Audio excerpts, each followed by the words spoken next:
दोस्तों, क्या ऑपरेशन सिंदूर पर संसद चुप रह सकती है? क्या पहलगाम में हुए आतंकी हमले पर प्रधानमंत्री संसद में बोलेंगे? क्या जम्मू कश्मीर में हुए इस हमले को इंटेलिजेंस फेलियर कह देने भर से सरकार की जवाबदेही खत्म हो जाती है?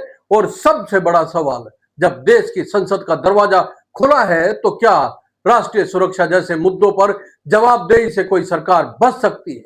आज मॉनसून सत्र की शुरुआत इन्हीं तीखे और अहम सवालों से हुई। नमस्कार दोस्तों, मैं हूं प्रदीप डबास।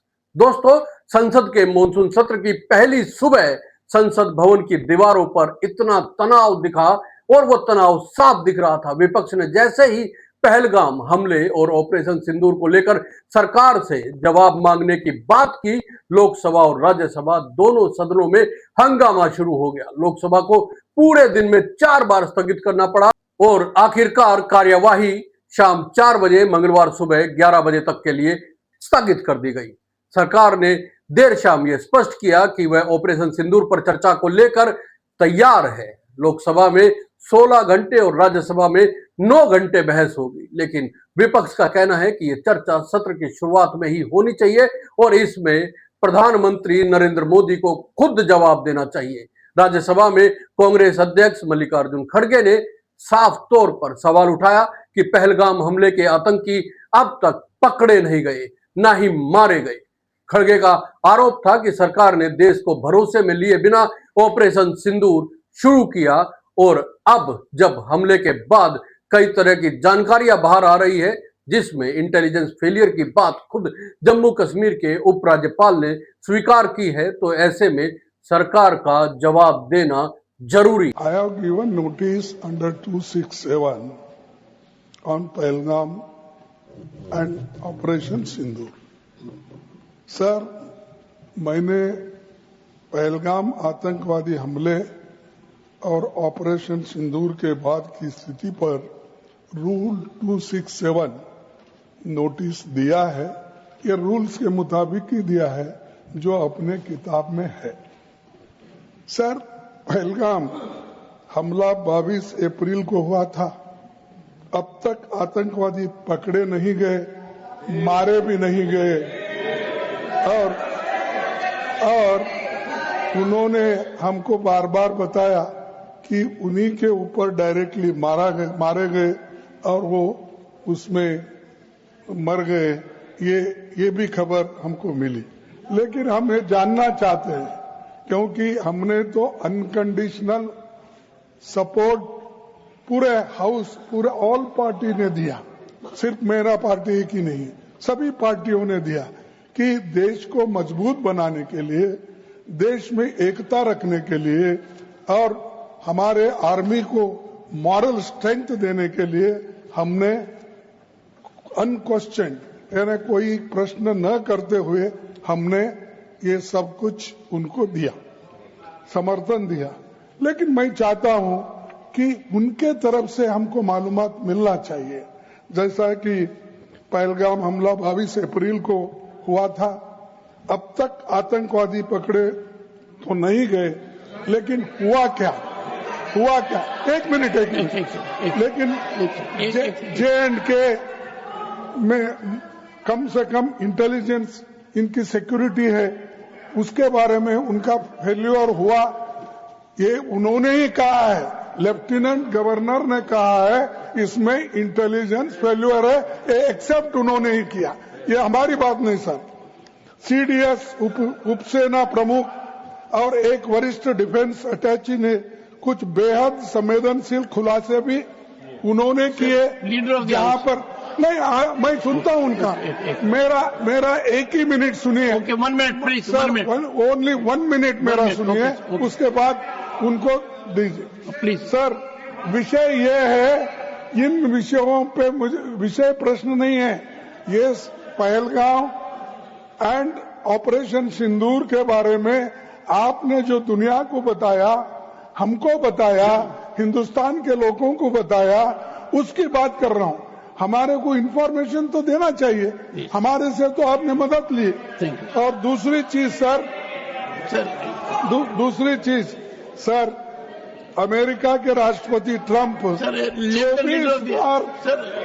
24 बार उन्होंने, बाद में सफाई, 24 बार उन्होंने कहा मेरे इंटरफियरेंस से मैं समझौता किया तभी ये युद्ध थामा ना, ये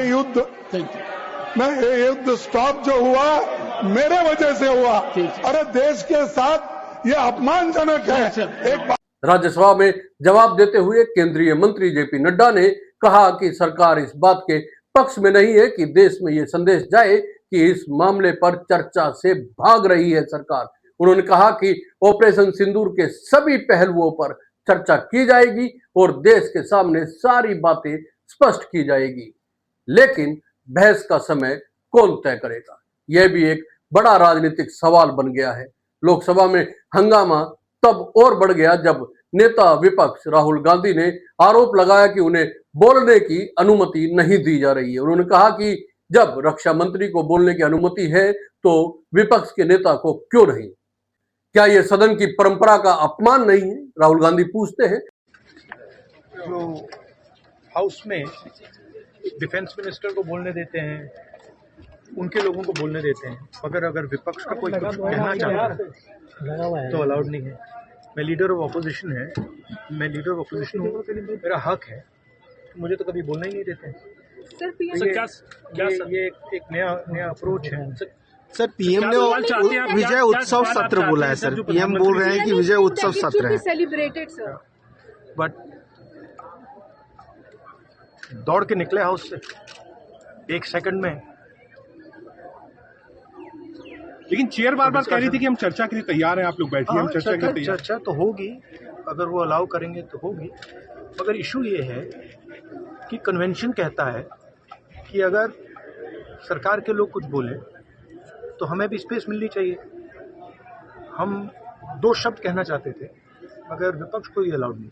थैंक यू सर। क्या पीएम कह रहे हैं कि रक्षा मंत्री राजनाथ सिंह ने तुरंत जवाब दिया कि सरकार चर्चा के लिए पूरी तरह तैयार है और जब स्पीकर समय देंगे वे पूरी बात रखेंगे। इस बीच एक और बड़ा घटनाक्रम हुआ। लोकसभा में 145 और राज्यसभा में 63 सांसदों ने जस्टिस यशवंत वर्मा के खिलाफ महाअभियोग प्रस्ताव पर हस्ताक्षर कर दिए। लोकसभा अध्यक्ष ओम बिरला को ज्ञापन सौंपा गया। यह प्रस्ताव न्यायपालिका में कथित भ्रष्टाचार के आरोपों के मद्देनजर सामने आया।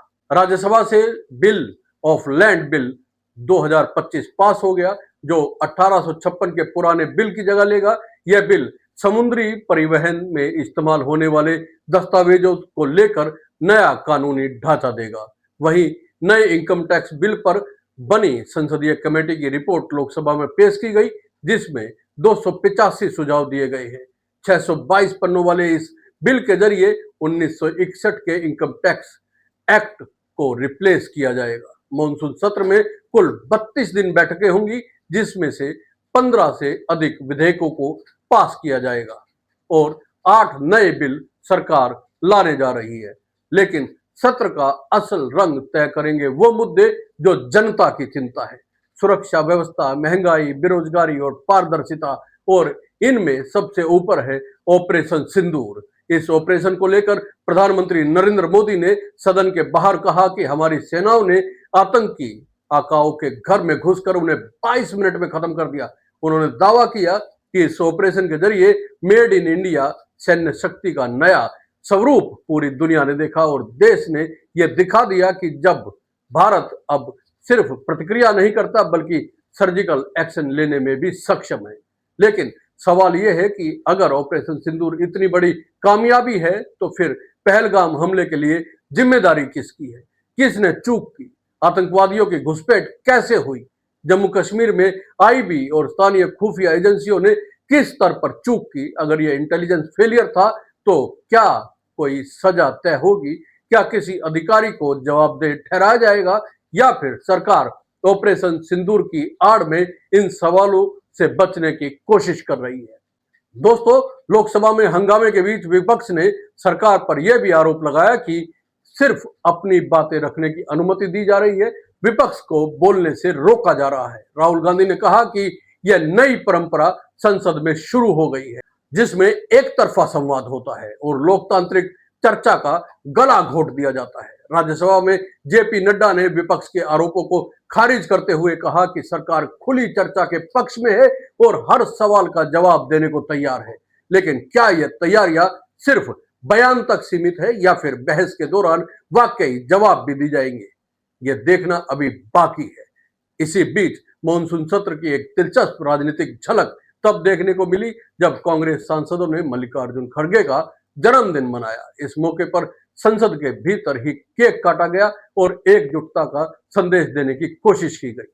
वहीं सत्र से पहले प्रधानमंत्री की अध्यक्षता में 20 मिनट की बैठक हुई, जिसमें रक्षा मंत्री राजनाथ सिंह, संसदीय कार्य मंत्री किरण रिजिजू और जेपी नड्डा समेत प्रमुख मंत्री शामिल हुए। इस बैठक में रणनीति पर चर्चा हुई और यह तय किया गया कि किन विधेयकों को प्राथमिकता दी जाएगी। इसके अलावा इंडिया गठबंधन पहले से ही स्पष्ट कर चुका है कि वह सदन में सरकार को ऑपरेशन सिंदूर, भारत पाकिस्तान संघर्ष विराम, डोनाल्ड ट्रंप के सीज फायर को लेकर दावे और बिहार वोटर लिस्ट जैसे मुद्दों पर घेरने की रणनीति पर काम करेगा।